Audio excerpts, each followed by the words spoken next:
Do livro O Consolador, pelo Espírito Emmanuel, primeira parte, Biologia. Pergunta número 27. Como devemos compreender a natureza? A natureza é sempre o livro divino, onde as mãos de Deus escrevem a história de sua sabedoria. Livro da vida que constitui a escola de progresso espiritual do homem, evolvendo constantemente com o esforço e a dedicação de seus discípulos. Pergunta número 28. As manifestações de vida nos vários reinos da natureza, abrangendo o homem, significam a expressão do Verbo divino em escala gradativa nos processos de aperfeiçoamento da Terra? Sim. Em todos os reinos da natureza palpita a vibração de Deus, como o Verbo divino da criação infinita. E no quadro sem fim do trabalho da experiência, todos os princípios, como todos os indivíduos, catalogam os seus valores e aquisições sagradas para a vida imortal. Pergunta número 29. Os espíritos cooperam no desenvolvimento do embrião do corpo em que se vão reencarnar? E, em caso afirmativo, chegam a operar nos complexos celulares da herança física, para que os corpos futuros sejam dotados de certos elementos aptos a satisfazerem as circunstâncias da prova ou missão que hajam de cumprir? No caso dos espíritos envolvidos, senhores de realizações próprias, inalienáveis, essa cooperação quase sempre se verifica, junto ao esforço dos prepostos de Jesus, que operam nesse sentido, com vistas ao porvir de suas lutas no ambiente material. Temos de considerar, todavia, que os espíritos rebeldes ou indiferentes, desprovidos dos valores próprios indispensáveis, têm de aceitar a deliberação dos prepostos referidos, os quais escolhem as substâncias que merecem ou que lhes são imprescindíveis no processo de resgate ou de evolução. Pergunta número 30. Há órgãos no corpo espiritual? Dentro das leis substanciais que regem a vida terrestre, extensiva às esferas espirituais mais próximas do planeta, já o corpo físico, executadas certas alterações impostas pela prova ou tarefa a realizar, é uma exteriorização aproximada do corpo perispiritual. Exteriorização essa que se subordina aos imperativos da matéria mais grosseira, no mecanismo de heranças celulares, as quais, por sua vez, se enquadram nas indispensáveis provações ou testemunhos de cada indivíduo. Pergunta número 31. A reencarnação inicia-se com as primeiras manifestações de vida do embrião humano? Desde o instante primeiro de tais manifestações, a entidade espiritual experimenta os efeitos de sua nova condição.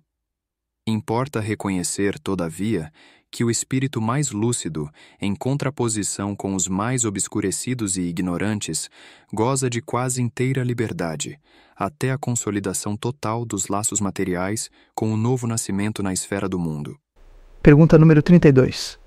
Quando o embrião está sendo formado, existe uma interpenetração de fluidos entre a gestante e a entidade, então ligada ao feto?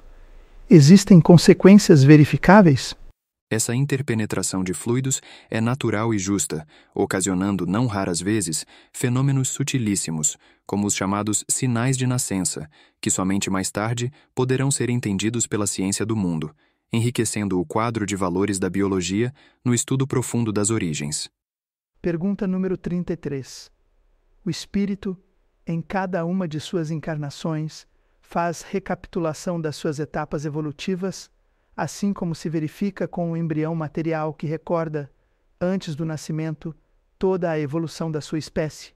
Essa recapitulação se verifica, na maioria dos casos, pela oportunidade que oferece à alma encarnada de se portar retamente nas mesmas circunstâncias do passado culposo.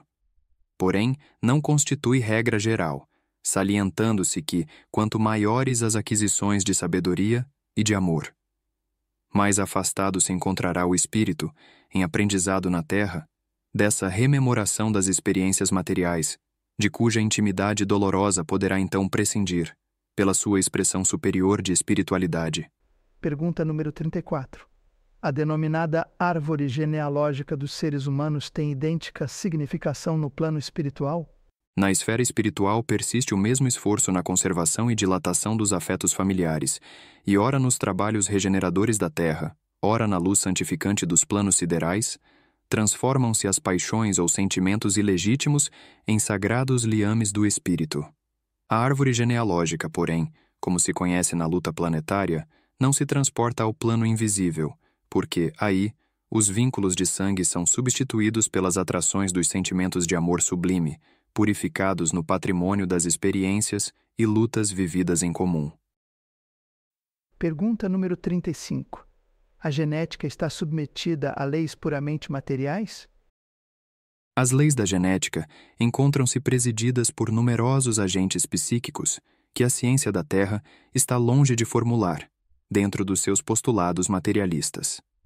Esses agentes psíquicos, muitas vezes, são movimentados pelos mensageiros do plano espiritual, encarregados dessa ou daquela missão junto às correntes da profunda fonte da vida.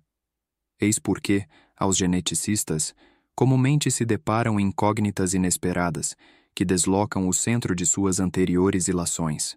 Pergunta número 36. Pode a genética estatuir medidas que melhorem o homem? Fisicamente falando, a própria natureza do orbe vem melhorando o homem, continuadamente, nos seus processos de seleção natural. Nesse sentido, a genética só poderá agir copiando a própria natureza material. Se essa ciência, contudo, investigar os fatores espirituais, aderindo aos elevados princípios que objetivaram a iluminação das almas humanas, então poderá criar um vasto serviço de melhoramento e regeneração do homem espiritual no mundo, mesmo porque, de outro modo, poderá ser uma notável mentora da eugenia, uma grande escultora das formas celulares, mas estará sempre fria para o espírito humano, podendo transformar-se em títere abominável nas mãos impiedosas dos políticos racistas. Pergunta número 37. As combinações de genes aconselhadas pela genética podem imprimir no homem certas faculdades ou certas vocações? Alguns cientistas da atualidade proclamam essas possibilidades, esquecendo, porém, que a vocação ou faculdade é atributo da individualização espiritual, inacessível aos seus processos de observação. Os geneticistas podem realizar numerosas demonstrações nas células materiais. Todavia, essas experiências não passarão dessa zona superficial em se tratando das conquistas, das provações ou da posição evolutiva dos espíritos encarnados. Pergunta número 38. Se a genética está orientada por elementos psíquicos, como esclarecer as conclusões tão exatas do mendelismo? O mendelismo realizou experiências notáveis, porém, ainda encontra fenômenos inexplicáveis no processo de suas observações positivas. Faz-se mister considerar, igualmente, que, em escala decrescente, nos reinos da natureza, a genética apresenta resultados felizes nas suas demonstrações, pelo material simples e primitivo tomado para as suas observações práticas, tais como os complexos celulares de plantas e de animais, constituídos por expressões rudimentares. Em escala ascendente, contudo, onde a evolução psíquica apresenta as suas características de intensidade e realização, a genética encontrará sempre os fatores espirituais, convocando-a para um campo mais vasto e mais sublime de operações. Pergunta número 39. Quais as causas do nascimento de monstruosidades entre os homens e entre os animais? Não podemos olvidar que, entre os homens, esses fenômenos dolorosos decorrem do quadro de provações purificadoras, sem nos esquecermos, igualmente, de que o mundo terrestre ainda é escola preparatória de aperfeiçoamento. Os produtos teratológicos constituem luta expiatória, não só para os pais sensíveis, como para o espírito encarnado sob penosos resgates do pretérito delituoso. Quanto aos animais, temos de reconhecer a necessidade imperiosa das experiências múltiplas no drama da evolução anímica. Em tudo, porém, busquemos divisar a feição educativa dos trabalhos do mundo. A Terra é uma vasta oficina. Dentro dela, operam os prepostos do Senhor, que podemos considerar como os orientadores técnicos da obra de aperfeiçoamento e redenção. Em determinadas sessões de esforço, os homens são maus alunos ou trabalhadores rebelados. Nesses núcleos, os prepostos de Jesus podem edificar o mesmo trabalho de sempre. Todavia, encontram a perturbação e a resistência dos próprios beneficiados, razão pela qual a fonte de energias pura não pode ser responsabilizada pelos fenômenos que a deturpam, operados pela indiferença, pela intenção criminosa ou pela perversidade das próprias criaturas humanas, objeto constante do carinho desvelado do Senhor, em todos os caminhos dos seus destinos. Pergunta número 40. A fecundidade e a esterilidade são provas? No quadro de interpretações da Terra, esses conceitos podem indicar situações de prova para as almas que se encontram em experiências edificadoras. Todavia, se considerarmos a questão no seu aspecto espiritual, somos obrigados a reconhecer que a esterilidade não existe para o espírito que, na Terra, ou fora dela, pode ser fecundo em obras de beleza, de aperfeiçoamento e de redenção. Pergunta número 41.